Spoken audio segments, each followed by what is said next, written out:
दुर्जनपुर नामक एक छोटे से राज्य में माधव नाम का एक गरीब लेकिन अत्यंत बुद्धिमान व्यक्ति रहता था।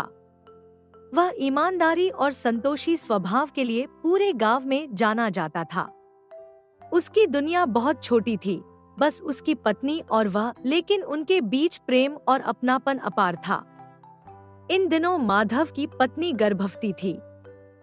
वह अपने गर्भ में नन्हे जीवन को महसूस कर बहुत प्रसन्न थी, परंतु गर्भावस्था के दौरान मन में अजीब अजीब इच्छाएं जन्म लेती हैं। एक शाम जब सूरज ढलने को था और रसोई में चूल्हे की धीमी आंच जल रही थी, उसकी पत्नी ने हौले से कहा, सुनिए जी, आज हलवा खाने का बहुत मन कर रहा है। माधव मुस्कुराया और बोला, अरे यह तो बहुत छोटी सी बात है, मैं अभी बाजार से सामान लेकर आता हूँ, फिर तुम स्वादिष्ट हलवा बना देना। इतना कहकर वह जैसे ही घर से बाहर निकला, उसकी मुस्कान धीरे धीरे फीकी पड़ने लगी। उसकी जेबें खाली थी, एक फूटी कौड़ी तक नहीं थी। उसने सिर आसमान की ओर उठाया और मन ही मन भगवान से प्रार्थना करने लगा, हे भगवान, मैंने अपनी पत्नी से तो कह दिया कि मैं सामान लेकर आऊंगा, लेकिन लाऊंगा कहाँ से? मेरी तो खुद की आर्थिक स्थिति ऐसी नहीं है कि मैं एक पैसे भी खर्च कर सकूं। थोड़ी देर सोचने के बाद उसे एक उपाय सूझा। अच्छा, क्यों न अपने पड़ोसी रामू के पास जाऊं?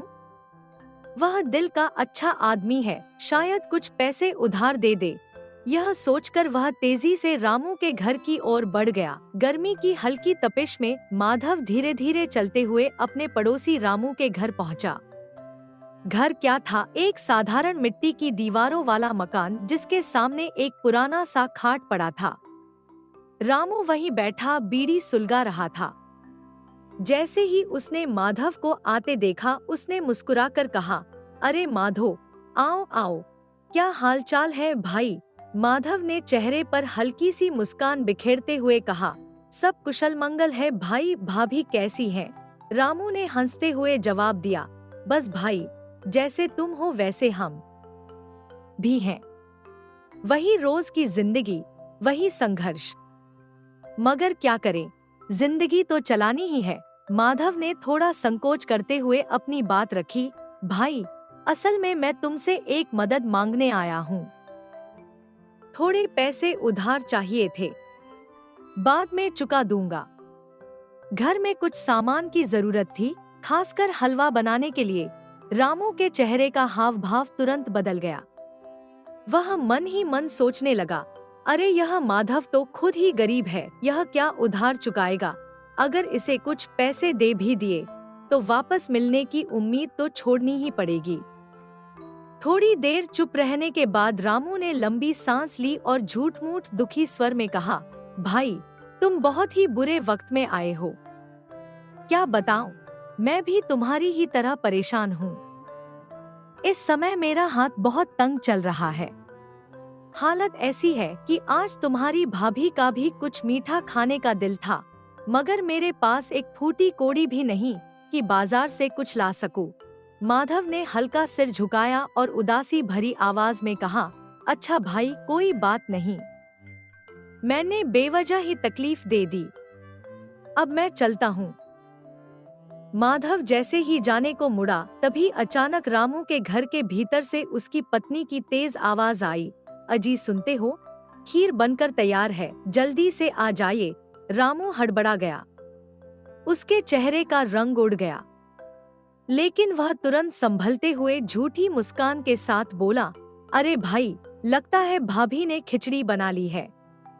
वह भी शायद इतनी नहीं होगी कि पूरा पेट भर सके, आधा पेट खाकर ही संतोष करना पड़ेगा। मजबूरी है भाई। माधव ने रामू की आंखों में देखा। उसे समझ आ गया कि रामू ने उससे झूठ बोला था, लेकिन उसने कुछ नहीं कहा, सिर्फ हल्की मुस्कान दी और धीरे धीरे वहां से चल पड़ा। माधव जब रामू के घर से बाहर निकला तो उसके मन में अजीब सी कशमकश थी। उसे महसूस हो रहा था कि रामू ने उसे टालने के लिए झूठ बोला था। रसोई घर से आती मिठास भरी खुशबू साफ बता रही थी कि अंदर कोई स्वादिष्ट पकवान बन रहा है। माधव को यकीन हो गया कि रामू की पत्नी ने खीर बनाई थी। उसके चेहरे पर हल्की उदासी छा गई। उसने एक गहरी सांस ली और अपने कदम आगे बढ़ा दिए। अब सवाल यह था कि वह क्या करे, किससे उधार मांगे, कौन उसे पैसे देगा। उसे लग रहा था कि वह अपनी पत्नी की छोटी सी इच्छा पूरी नहीं कर पाएगा। जैसे जैसे वह गांव की धूल भरी पगडंडी पर आगे बढ़ा, उसका दिमाग अलग अलग विचारों से भरता जा रहा था। अचानक उसकी नजर एक बड़े और भव्य घर पर पड़ी। सफेद संगमरमर से बनी हवेली चमक रही थी और पूरा घर रंग-बिरंगी रोशनी से जगमगा रहा था। दरवाजे के बाहर रंगोली बनी हुई थी, तोरण लगे थे और एक के बाद एक मेहमान आते जाते दिख रहे थे। माधव इस नजारे को देखकर चकित रह गया। उसके मन में जिज्ञासा जागी। उसने एक राहगीर को रोककर पूछा, भाई यह किसकी हवेली है? यहाँ इतनी सजावट क्यों हो रही है? राहगीर ने हंसते हुए कहा, अरे भाई, लगता है तुम इस गांव के नए हो। यह नगर के सबसे बड़े सेठ राम प्रसाद जी की हवेली है। तुम्हें नहीं पता, पूरे 15 साल बाद सेठ जी के घर पुत्र जन्मा है। अब अगर वह इतनी धूमधाम नहीं करेंगे तो और कौन करेगा? कल उनके बेटे की छठी का समारोह है और उसके साथ नामकरण संस्कार भी होगा। मगर यह जश्न केवल एक दिन का नहीं है, यह तो महीनों तक चलेगा। इतना कहकर राहगीर आगे बढ़ गया, मगर माधव के दिमाग में एक नई हलचल मच गई। कल यहाँ बड़ी दावत होगी, लेकिन मेरी पत्नी की इच्छा तो आज हलवा खाने की है। वह सोच में पड़ गया। फिर अचानक जैसे किसी ने उसके कान में कोई तरकीब फूंक दी हो, उसके चेहरे पर एक हल्की मुस्कान तैर गई। उसने धीरे धीरे सिर हिलाया और अपने कदम तेज कर लिए। रामू तेज कदमों से बाजार की ओर बढ़ा। बाजार की चहल पहल हमेशा की तरह थी। हलवाई दुकान पर तले जा रहे समोसों की खुशबू हवा में तैर रही थी। मसालों की दुकानों से अलग अलग सुगंध आ रही थी और व्यापारी ऊंची आवाज में ग्राहकों को बुला रहे थे। माधव सीधा एक बेसन व्यापारी लाला ताराचंद की दुकान पर पहुंचा। लाला जी लगभग 50 साल के, भारी शरीर वाले, माथे पर तिलक लगाए हुए थे। उन्होंने सफेद धोती कुर्ता पहन रखा था और बड़ी सी पगड़ी बांध रखी थी। वह अपनी दुकान के बाहर चारपाई पर बैठे थे और गल्ले पर उनका नौकर हिसाब किताब लिख रहा था। माधव ने दुकान पर पहुंचकर हाथ जोड़े। राम राम सेठ जी। लाला ताराचंद ने भी मुस्कुराते हुए जवाब दिया, राम राम भाई, कहो कैसे आना हुआ? माधव ने सिर झुकाते हुए कहा, सेठ राम प्रसाद जी के यहाँ से आया हूँ। उनके घर बेटे का नामकरण है ना? लाला जी ने उत्सुकता से सिर हिलाया। अरे वाह, बहुत अच्छी बात है। सेठ जी को हमारी तरफ से बधाई देना। और बताओ क्या सेवा कर सकते हैं? माधव ने थोड़ी गंभीरता दिखाते हुए कहा, मुझे यह देखने को कहा गया है कि आपके गोदाम में बेसन की कितनी बोरियां हैं। कल बड़ी दावत है तो सेठ जी को अंदाजा लगाना है कि कितना बेसन मंगवाना पड़ेगा। लाला ताराचंद ने गर्व से हंसते हुए कहा, अरे भैया, हमारा धंधा ऐसा है कि इस पार से माल आता है और उस पार से चला जाता है। फिर भी यूं समझ लो कि हमारे पास गोदाम में 10 से 20 बोरियां तो होंगी ही। सेठ जी का काम आराम से चल जाएगा। माधव ने तुरंत कहा, बहुत बढ़िया। और हाँ, सेठ जी ने कहा था कि थोड़ा सा बेसन नमूने के तौर पर लेते आना। लाला जी ने तुरंत नौकर को इशारा किया, अरे जरा इसे आधा पाव बेसन दे दो नमूने के लिए। नौकर ने झट से एक छोटी थैली में बेसन भरकर माधव को दे दिया। माधव ने नम्रता से सिर झुकाया, बहुत धन्यवाद सेठ जी, मैं सेठ राम प्रसाद जी को यह खबर देकर आता हूँ। यह कहकर वह तेज कदमों से दुकान से निकल गया। बेसन प्राप्त करने के बाद उसने सोचा, अब घी का इंतजाम करना है, तभी हलवा बन पाएगा। वह तेज कदमों से नगर के प्रसिद्ध घी व्यापारी लाला जी की दुकान की ओर बढ़ा। दुकान पर पहुंचते ही उसने आदर पूर्वक हाथ जोड़कर कहा, राम राम लाला जी। लाला जी ने मुस्कुराते हुए जवाब दिया, अरे राम राम भैया, कहो क्या सेवा करूं? माधव ने आत्मविश्वास से कहा, सेठ राम प्रसाद जी के यहाँ से आया हूँ। कल उनके सुपुत्र का नामकरण संस्कार है। उन्होंने मुझसे कहा कि घी की उपलब्धता की जानकारी ले लूं और नमूने के तौर पर थोड़ा घी साथ ले आओ। लाला जी ने भौहें चढ़ाकर कहा, अरे भैया, कल ही तो हमने सेठ जी को घी दिया था। क्या वो मिलावटी था जो अब फिर से नमूना मंगवा रहे हैं? जाकर उनसे कह देना, लेना है तो लो, वरना न नमूना मिलेगा न घी। माधव को यह सुनकर धक्का लगा। अब क्या करूं? उसने सोचा और बिना कोई जवाब दिए वहां से चुपचाप निकल गया। लेकिन वह हिम्मत हारने वाला नहीं था। नगर में कई और घी व्यापारी थे। उसने सोचा, कोशिश करने में क्या जाता है, और वह एक दूसरे व्यापारी के पास पहुंचा।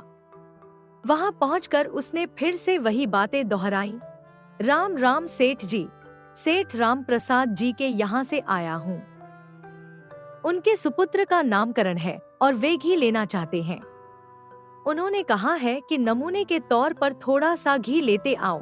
सेठ जी ने यह सुनकर चेहरे पर खुशी ला दी और बोले, अरे वाह, सेठ राम प्रसाद जी ने हमें याद किया, यह हमारे लिए बहुत ही गर्व की बात है। चिंता मत करो, नमूने के लिए घी मैं अभी दिलवा देता हूँ। यह कहकर उन्होंने एक बर्तन में शुद्ध घी डालकर माधव को दे दिया। माधव की आंखों में चमक आ गई। उसने खुशी खुशी घी लेकर सेठ जी को धन्यवाद दिया और वहां से निकल गया। इसी तरीके से माधव एक और सेठ जी के पास से हलवे की मिठास के लिए गुड़ भी प्राप्त कर लिया। माधव हलवे के लिए जरूरी सभी सामान जुटाने के बाद अब संतुष्ट था। वह एक आखिरी बार अपने झोले को टटोलता है। बेसन, घी, गुड़ सब कुछ पूरा था। दिन भर की मेहनत के बाद अब वह अपने घर की ओर चल पड़ा। रास्ते में उसके मन में खुशी के साथ एक अनोखी सी शरारत भी थी। आज उसकी पत्नी की इच्छा पूरी होने वाली थी और यह सोचकर उसके चेहरे पर मुस्कान दौड़ गई। शाम ढलते ही माधव अपने छोटे से कच्चे घर के आंगन में पहुंचा, जहां उसकी पत्नी तुलसी चूल्हे के पास बैठी थी। उसे देखते ही तुलसी की आंखों में चमक आ गई। वह बोली, अरे, आप तो सारा सामान सच में ले आए।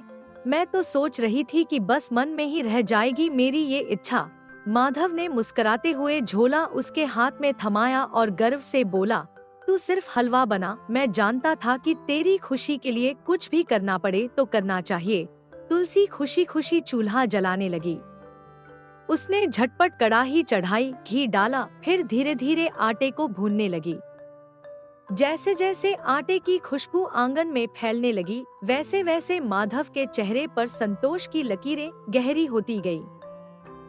फिर गुड़ पिघलाया गया और जल्द ही पूरे घर में गर्मागर्म हलवे की मोहक सुगंध भर गई। संयोग से उसी रात राज्य के राजा दुर्जन सेन, जो हमेशा अपनी प्रजा के हाल जानने के लिए भेष बदलकर घूमते थे, माधव के घर के पास ही खड़े थे। वह चुपचाप दरवाजे की ओट से इस दंपत्ति की बातें सुन रहे थे। अंदर माधव धीमी आवाज में अपनी पत्नी से कह रहा था, देख भाग्यवान, हलवा तो तैयार हो गया, पर इसे अभी खाने का कोई सवाल ही नहीं। तुलसी चौंकी, अरे क्यों? मैंने तो बड़ी मेहनत से बनाया है, अब इसे खाने का भी मन है। माधव थोड़ा इधर उधर देखते हुए फुसफुसाया, बात यह है कि हमारा पड़ोसी रामू, जब मैं पैसे उधार मांगने गया था तो उसने बताया कि उसकी पत्नी को भी हलवा खाने की बहुत इच्छा हो रही थी। अब सोच, अगर वह इस समय हमारे घर आ गया तो हमें उसे और उसकी पत्नी को भी हलवा खिलाना पड़ेगा। तुलसी को समझते देर न लगी। वह बोली, तो इसमें दिक्कत क्या है? हलवा ज्यादा बन गया है, अगर वे आ जाएं तो बांट देंगे। माधव परेशान होकर बोला, अरे तू भी कैसी बात करती है? हम मेहनत से सामान इकट्ठा करके लाए और हमारा ही हिस्सा कम पड़ जाएगा, फिर हमें क्या मिलेगा?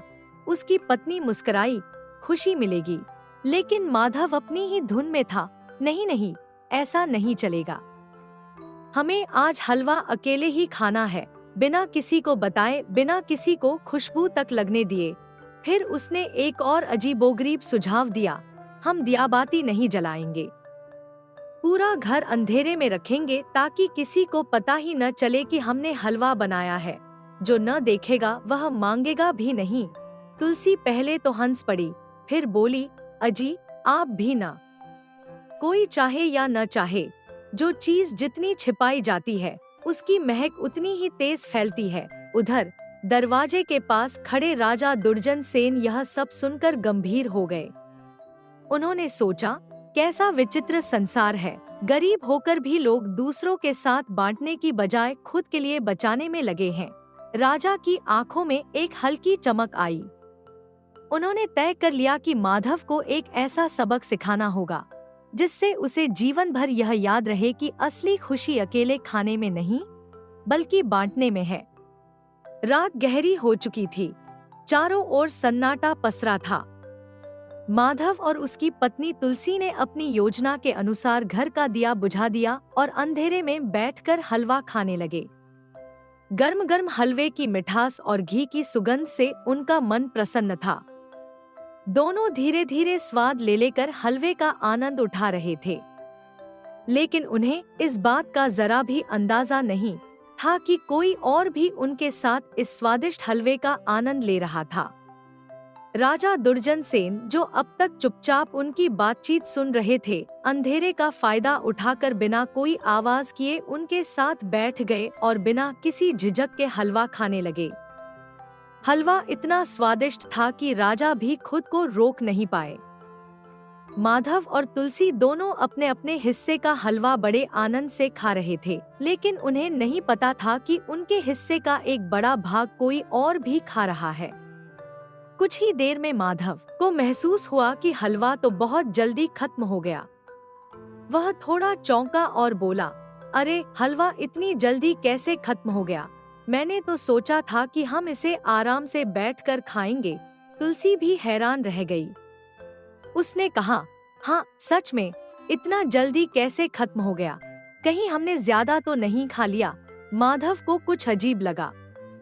उसने तुरंत दिया जलाया और जैसे ही रोशनी फैली तो जो दृश्य उसके सामने था उसे देखकर वह और तुलसी दोनों अवाक रह गए। उनके सामने एक अनजान व्यक्ति बैठा था जो मुस्कुराते हुए उनकी ओर देख रहा था।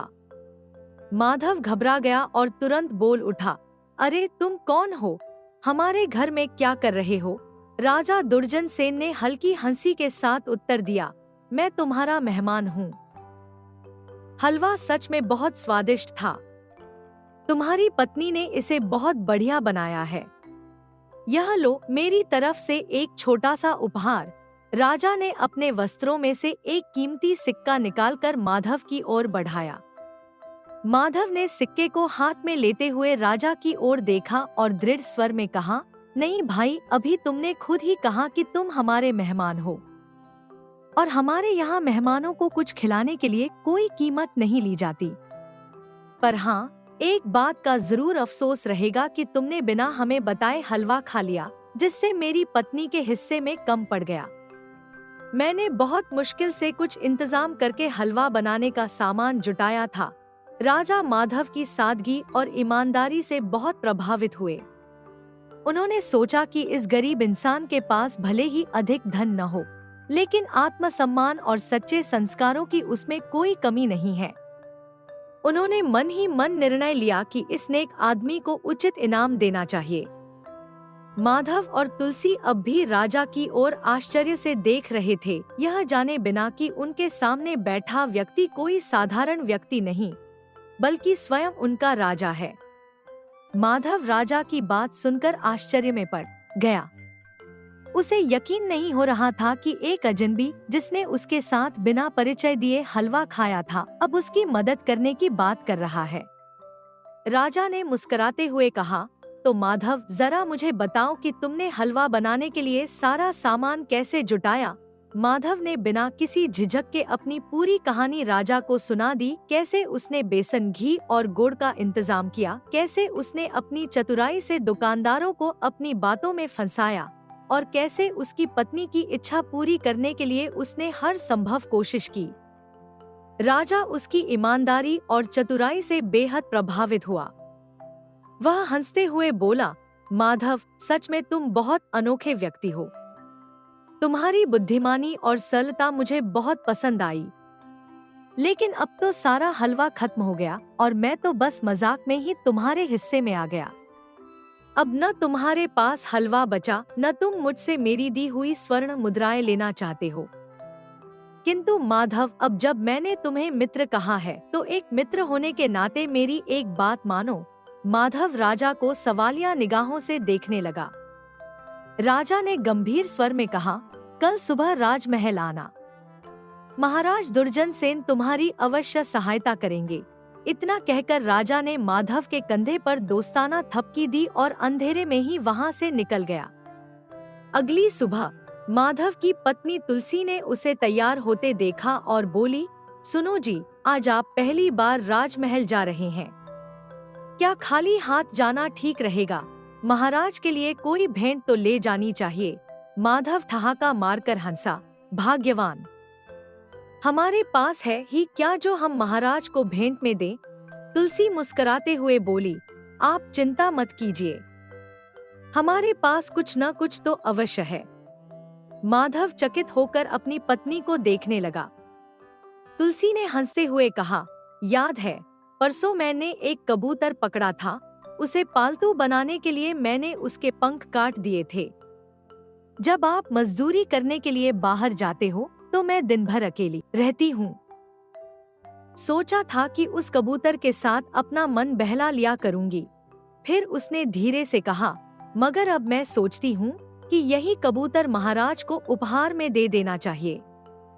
आखिर हमसे जो संभव हो वही देना चाहिए। माधव ने कुछ पल सोचा और फिर सिर हिलाकर हामी भर दी।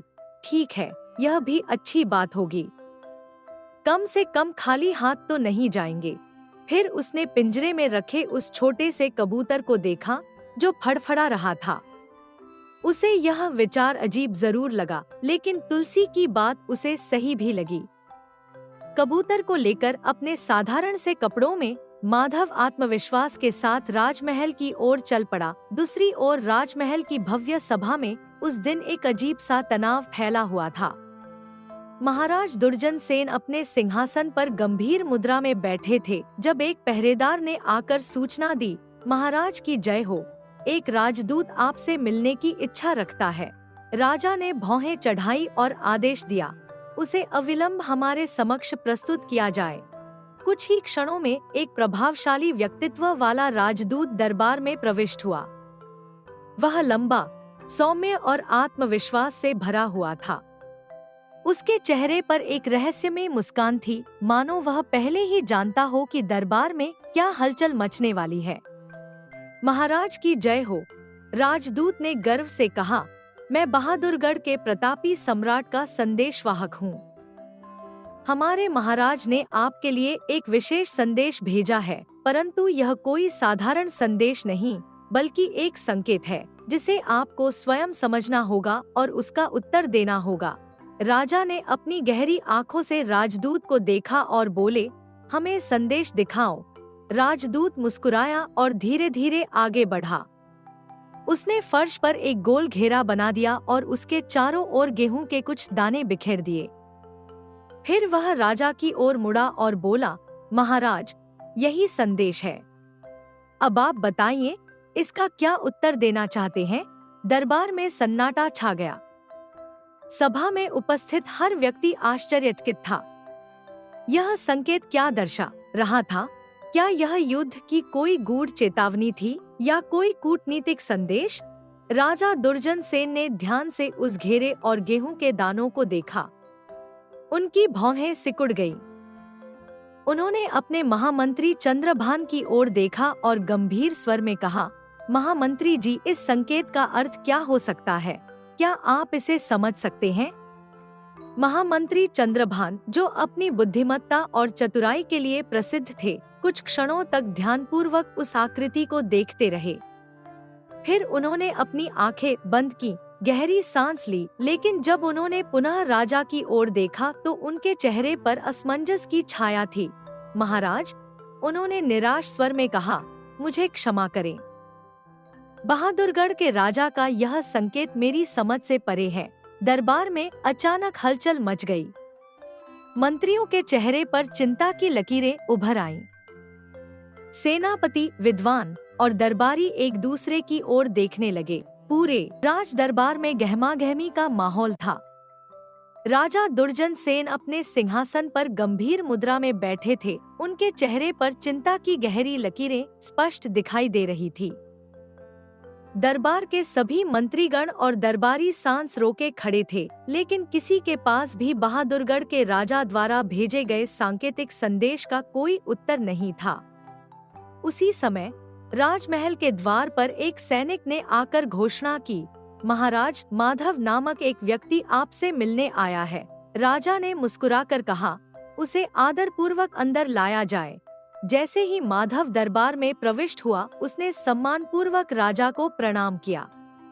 लेकिन जैसे ही उसकी नजरें राजा पर पड़ी, वह आश्चर्यचकित रह गया। उसके मन में तुरंत बीती रात की यादें ताजा हो गईं।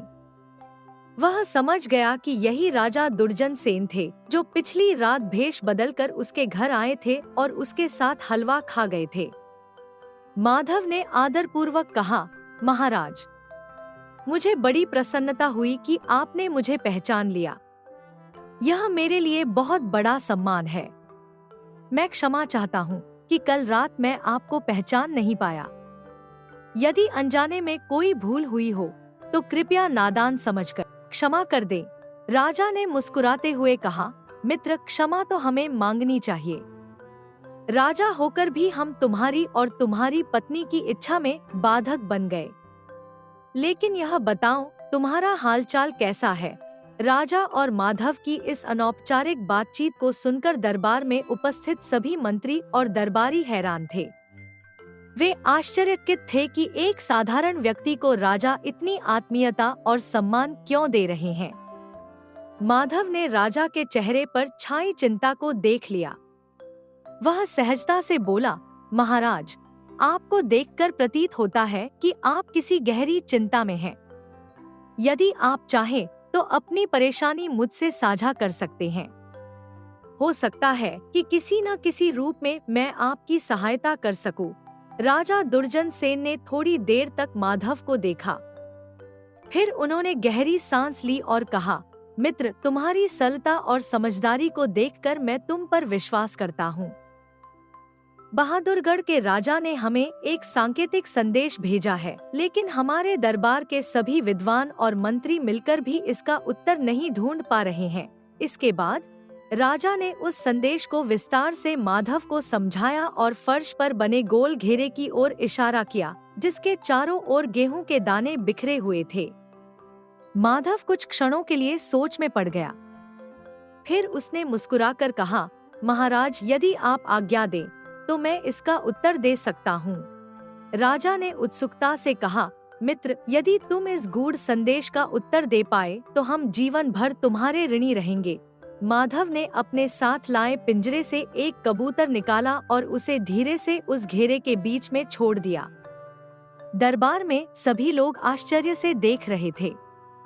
कबूतर कुछ क्षण के लिए वहीं रुका, फिर उसने धीरे धीरे आगे बढ़कर सभी गेहूं के दानों को अपनी चोंच से एक एक करके चुग लिया। कुछ ही क्षणों में फर्श पर केवल खाली घेरा बचा था। गेहूं के दानों का कोई नामो निशान नहीं था। राजा दुर्जन सेन, उनके मंत्री और दरबार में उपस्थित सभी लोग अवाक रह गए। बहादुरगढ़ से आए राजदूत ने राजा को प्रणाम किया और आदरपूर्वक कहा, महाराज, मुझे मेरे प्रश्न का उत्तर मिल गया। अब मैं अपने राजा के पास लौटकर यह उत्तर प्रस्तुत करूंगा। धन्यवाद। इतना कहकर वह राजमहल से विदा हो गया। राजा दुर्जन सेन अपनी गद्दी से उठे और प्रसन्नता से बोले, माधव, तुम्हारी बुद्धिमानी ने हमारा राज्य बचा लिया। दरबार में चारों ओर तालियों की गड़गड़ाहट गूंज उठी।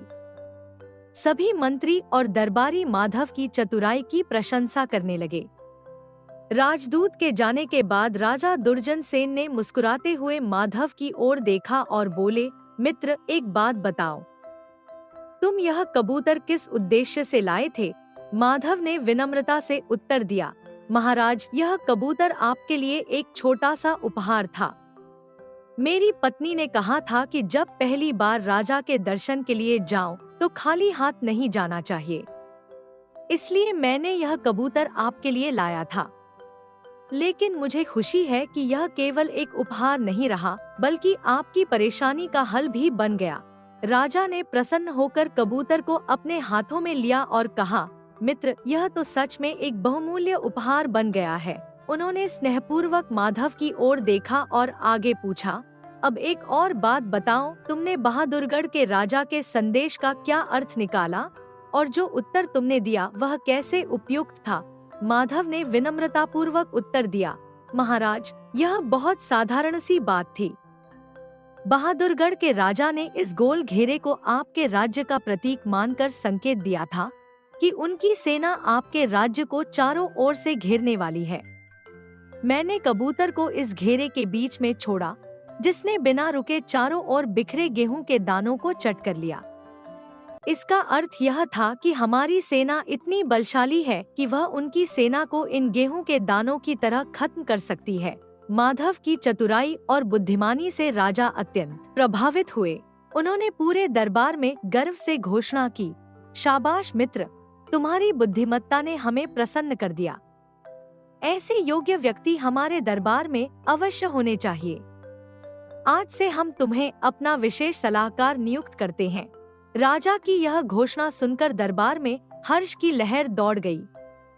महामंत्री ने माधव की ओर देख मुस्कुराते हुए कहा, माधव, तुम्हारी समझदारी से हमारा राज्य एक बड़ी विपत्ति से बच गया। राजा ने आगे आदेश दिया, मंत्री जी, माधव के लिए एक सुंदर और विशाल भवन बनवाया जाए, जहां वह आराम से अपने परिवार के साथ रह सके। उस दिन के बाद माधव राजा के प्रिय और प्रमुख सलाहकार बन गए।